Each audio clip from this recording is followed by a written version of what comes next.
વૈશ્વિક શેર બજારની અસર ભારતીય શેર બજાર પર પણ જોવા મળી રહી છે। બજાર ખુલતાની સાથે જ શેર બજારમાં કડાકો બોલાઈ ગયો। સેન્સેક્સમાં 2300થી વધુ પોઈન્ટનો કડાકો બોલાયો તો નિફ્ટીમાં 700થી વધુ પોઈન્ટનો ઘટાડો થયો। અમેરિકા, જાપાન અને કોરિયાના શેર બજાર પણ તૂટ્યા હતા।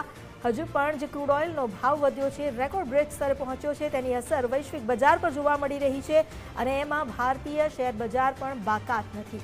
ખુલતાની સાથે જ સેન્સેક્સ અને નિફ્ટીમાં કડાકો બોલાઈ ગયો। સેન્સેક્સમાં 2300થી વધુ પોઈન્ટનો કડાકો બોલાયો, જ્યારે નિફ્ટીમાં 700થી વધુ પોઈન્ટ ઘટ્યા। હજુ આખો દિવસ તો શરૂ થયો છે, પરંતુ ખુલતાની સાથે જ શેર બજારમાં જે ઘટાડો નોંધાયો તેને લઈને રોકાણકારો ચિંતામાં બેસી ગયા છે। બજાર ખુલતાની સાથે જ શેર બજારમાં રોકાણકારોની ચિંતા વધી।